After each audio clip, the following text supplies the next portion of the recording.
You all for joining us today. We're just going to give it a minute or so as people sign on. So just bear with us.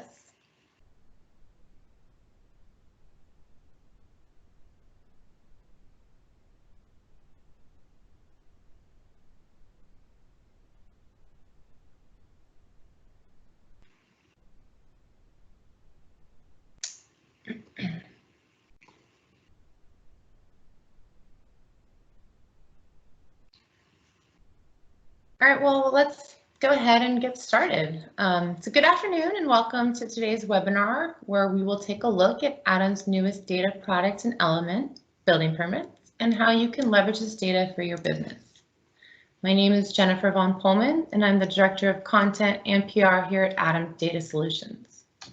I'm pleased to introduce today's speakers who will be guiding us through this webinar. Sean Mooney, our Vice President of Product Management, and Stephen Meeks, Product Manager here at ATTOM.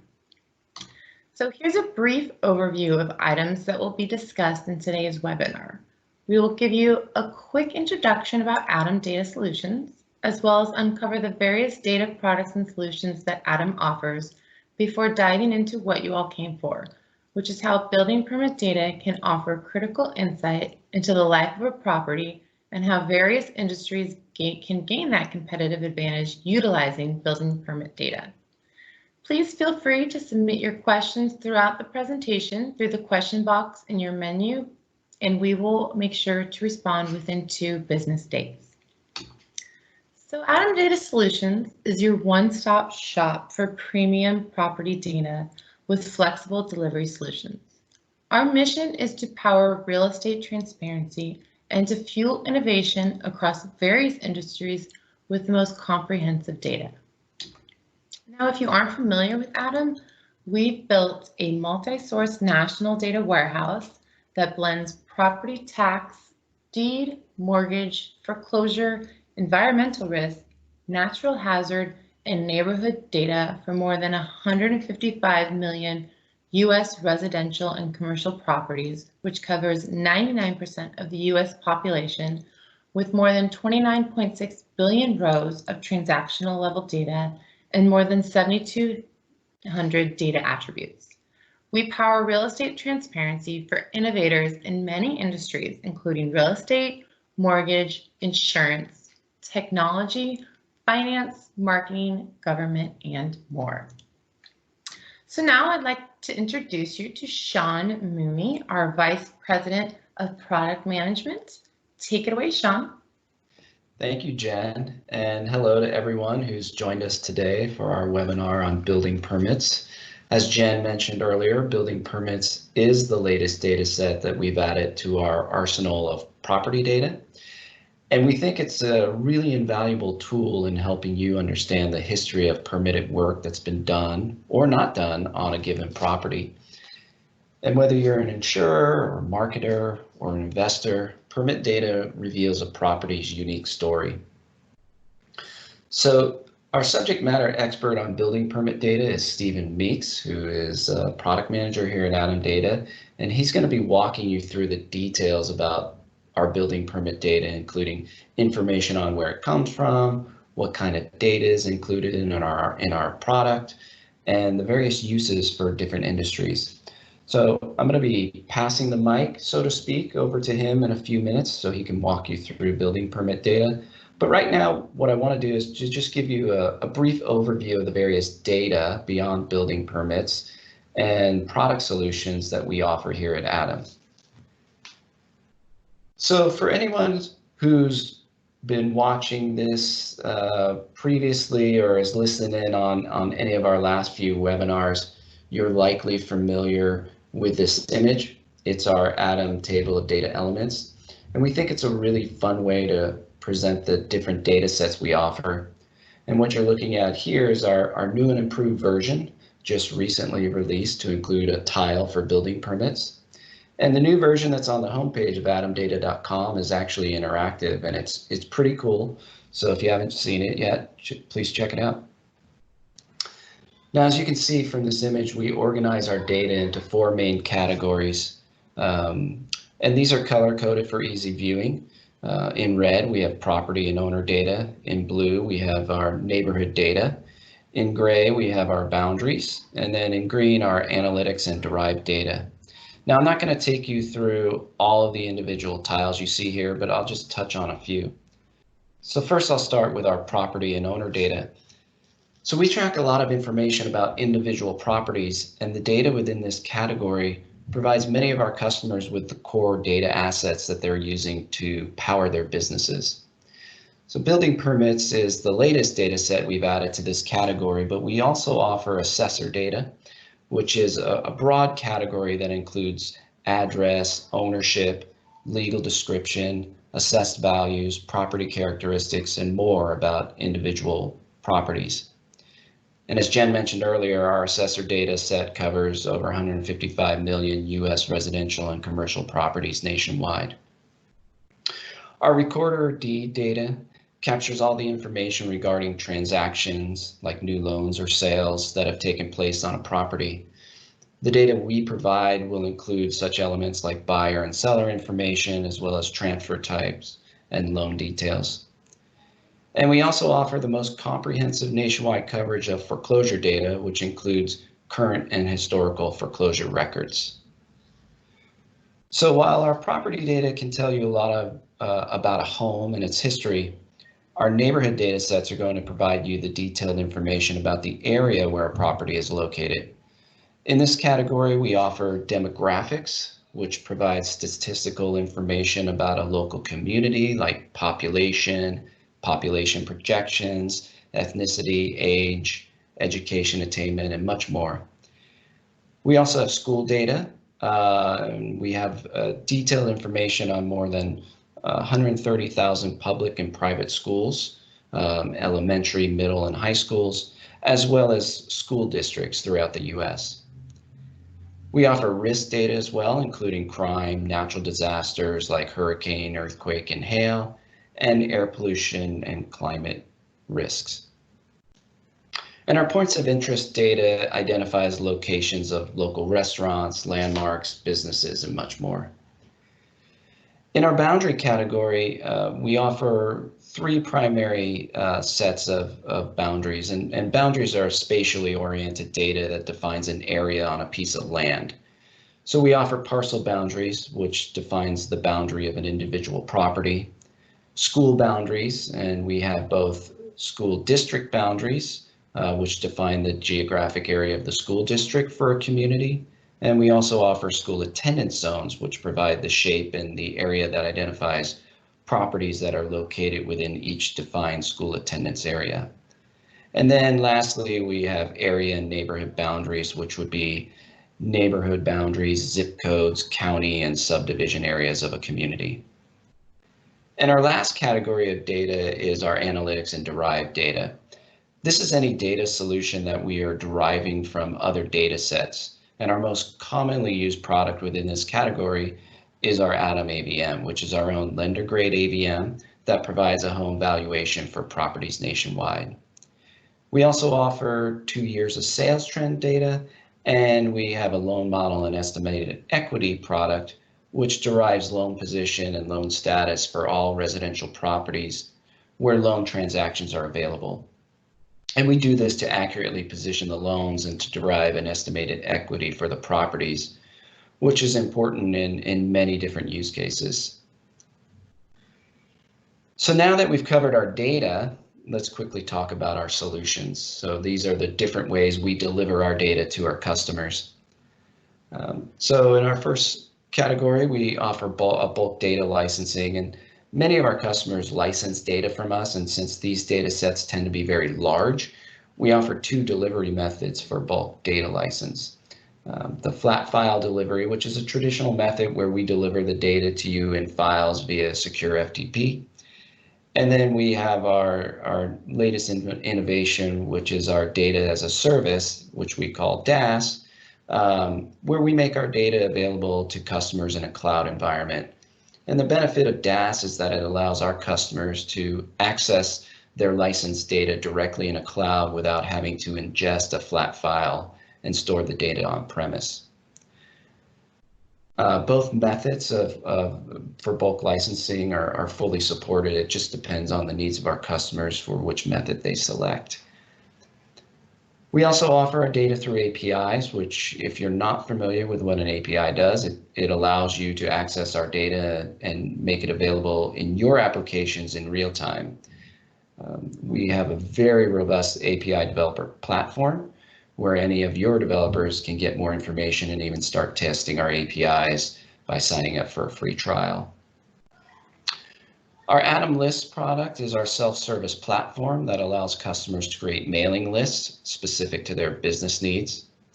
We also offer market trends reports, which are pre-configured and custom real estate market trend reports that are delivered to clients via flat file. We offer match and append services, which allows us to enrich customers' data with our own. And then lastly, as we're a very flexible organization to work with, we offer hybrid options for our customers. So many of our customers will utilize more than one of these solutions to meet their various business needs. So again, it just matters what your needs are, and we can work together with you to fulfill those needs. So now that I've covered our data and solutions, I want to turn it over to Stephen Meeks, our product manager, to go through and detail our building permit product. Stephen, go for it. Thank you, Sean, and welcome to everyone who's taken the time today to join us. Let's jump right in and begin to understand building permits. So here on the screen, you can see a generic sample of a building permit. And I say generic because different jurisdictions across the country typically use their own unique building permit form. In most municipalities across the United States, improvements to a property do require the approval of some jurisdictional authority. Now, typically the jurisdictional authority is the building department of a city or county, and the request and the ultimate approval is documented in the form of a building permit. So the purpose of the building permit process is fairly straightforward and simple. It's to ensure the safety of the work and its compliance with local building, construction, and zoning codes. Whether the project involves major electrical and foundation work or something as simple as an HVAC repair, the permitting process provides local government the visibility it needs to ensure the public safety. But in order to obtain an approved building permit, the property owner or contractor must first complete the building permit application. And then, once the work has been completed to the satisfaction of the jurisdictional authority, which is usually through a combination of permit application review and on-site inspections, the permit will typically be granted. When coupled with other data attributes of a property, such as square footage, year built, etc., and some of the other data assets that Sean had mentioned, building permits can really help complete a picture of a property. But what can be equally telling is the lack of permits on a property, which inspection reveals has had significant work done. And I'm sure many of you have seen a property that has had some horrible custom wiring or poor concrete work that just looks dangerous, and it's probably not permitted. Valuation of a property must necessarily take into consideration any improvements that do not likely meet the local building codes. So I kind of think of permit data as really analogous to those OBD code readers the mechanics attach to your car's onboard computer when they run diagnostics. Your car might look good on the outside, it might look great like new, but the code reader goes much deeper to identify those unseen issues. And in the same way, building permit data goes under the hood of a property to tell a deeper story than what you might just see on the surface. Now let's move on to the data. Building permit data is only as effective as the coverage and accuracy. ATTOM utilizes data from over 450 contractor license boards and more than 2,000 building departments across the country. The breadth and depth of ATTOM's permit data is unparalleled, evidenced by the fact that we maintain records on over 220 million permitted jobs performed by almost 4 million licensed contractors. Now, these 200+ million building permits are spread across about 55 million parcels. So as you can imagine, many homes have no permits pulled, while many others may have multiple permits. And these numbers look great, but I want to take just a moment of the time we have together to dig a little bit deeper into the underlying data. As you can imagine, many of the 2,000 building departments from which we collect the permit data have their own unique permit formats and data categorization. So to ensure consistency between source inputs, we use machine learning and a normalization process. And this total process allows us to create 32 permit classifiers, which classify permits into specific categories, for example, solar or electrical. And you might say, well, what's the advantage of this? Well, the advantage is very clear. Historically, one of the most significant issues with utilization of permit data is not really understanding the nature of the work being permitted. Often, the true description of the work is lost in a cluttered text field. Take, for example, homes having permitted solar panel work done. The actual permit for a solar panel install might have any of the following as the actual description on the permit: solar, electrovoltaic, roof panels, electrical, and what was actually on my own solar permit when we had our panels installed was 5.04 electrovoltaic system. Now, these are all descriptions I have seen in other building permit databases, and you see the obvious issues in trying to understand the nature of the work being performed. Fortunately, the normalization process that we use brings clarity to all of the confusion by accurately classifying permits into one of the 32 classifiers. So in this case, solar or electrovoltaic or roof panels, they're all classified as solar panel permits. Accurate classification of permits is key to gaining any meaningful usage of the data. One of the more interesting findings from the permit data is its relationship to home sales.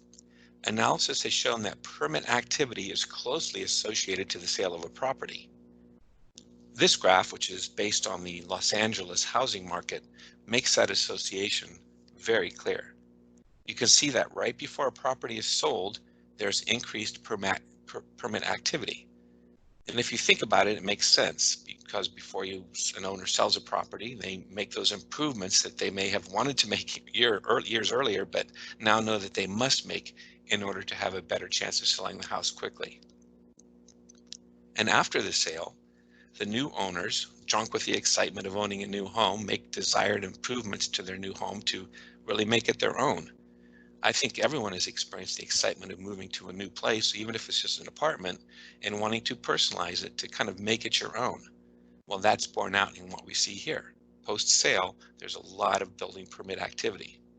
And the post-sale activity continues over a long period of time than the pre-sale activity, which again makes sense. If you're going to sell a house, you want to do the minimum necessary to sell the house as quickly as possible. Once you buy the house, you pull a number of permits to improve it. New homeowners using the property as their primary residence are not the only ones, though, who make post-sale improvements. Investors and home flippers also make significant post-sale improvements to increase their potential resale profit. So it seems common sense that permit data should be so closely associated to home sales, but here we can see that common sense borne out through analysis. Looking at coverage, permit data coverage is focused on areas with the highest volumes of construction and remodeling products. These areas tend to be clustered around population centers, although coverage does extend to many less densely populated areas as well. The chart illustrates at a high level coverage in the largest 1,000 cities. As you can imagine, visibility to the characteristics of a property offers innumerable opportunities in multiple industries. So now I just want to take a little time to walk you through some of the common use cases in 4 industries: insurance, lending, investing, and marketing. Looking at insurance, it is clearly one of the most clear-cut examples of how permit data can provide value in the context of risk assessment. During the underwriting process, permit history, or lack of a permit, provides property insights that speak directly to risk assessment. For example, unusual electrical configurations in a home for which there is no permit indicate obvious risk. Likewise, a new-looking roof provides less risk comfort than a new-looking roof, which was permitted. Permit data removes much of the guesswork in risk assessment, which is invaluable in the underwriting process. In claims processing, building permits can speed the process by confirming the value of the claimed loss.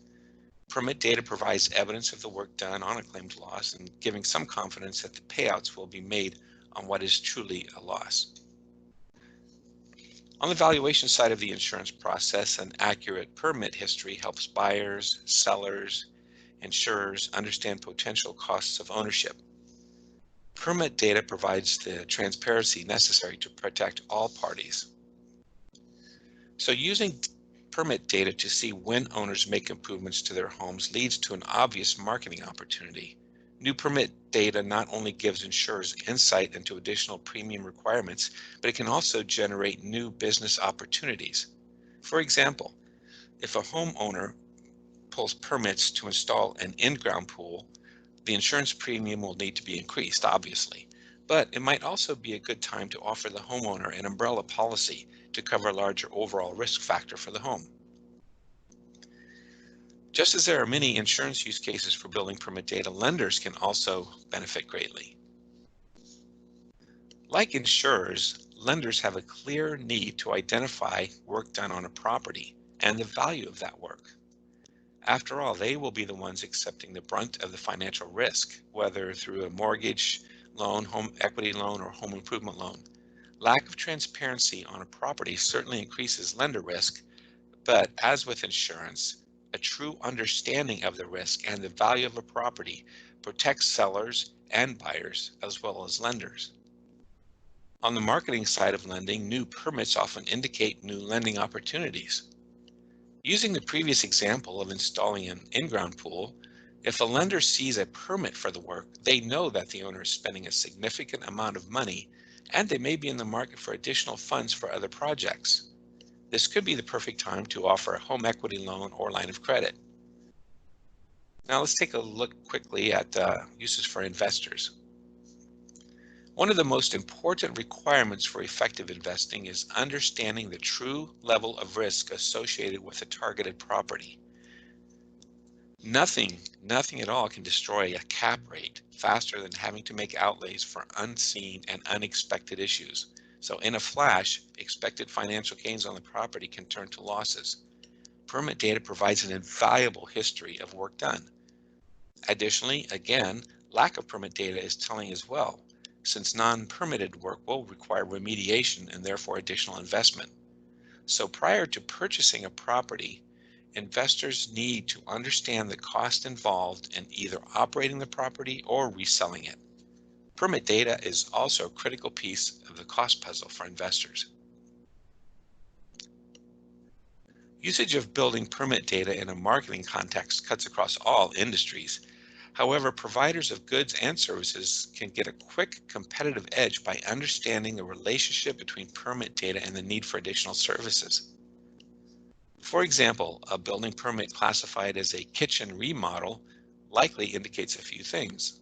First, the homeowner has secured funds necessary for major work because kitchen remodels tend to be usually high-ticket jobs. Two, they know that the homeowner will probably not limit project spending to only the permitted work. And three, the homeowner will likely be in the market for products related to a kitchen model, such as window coverings, furniture, new appliances, etc.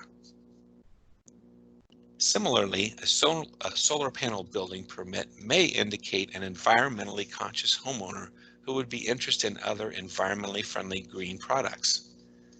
So when it comes to goods and services, there's really almost no limit to the opportunities created by visibility to building permits.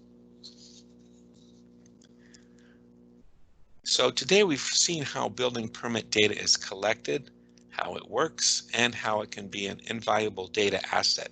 So regardless of your particular use case, if you are in a business that utilizes real estate data, permit data can help you truly understand the history and the present situation of a property. And when combined with the rest of ATTOM's robust data assets, permit data provides a complete property view.